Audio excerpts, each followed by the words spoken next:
Today I'm going to show you how to add a border reveal effect in Premiere Pro. So to get started, I've already added a border to my timeline that I want to add the reveal effect to.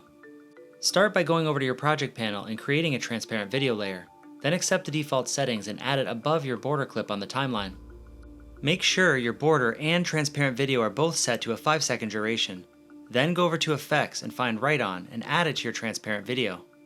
Under Effect Controls, change the color of the brush to red. The brush size should be 50, hardness to 100, stroke length to 5 seconds, and finally brush spacing to 0.001. From the start of your transparent video layer, click the stopwatch icon for brush position, then click on the words Right On. Click and move the red circle on the preview screen to wherever you want the reveal animation to begin. Move ahead 15 frames by holding Shift and hitting the right arrow key 3 times, then click and drag your red circle to the center of the first line. Move ahead 3 more frames and adjust the position to the corner. Continue moving ahead 3 frames and adjusting the position each time until you've gone all the way around and back to the beginning.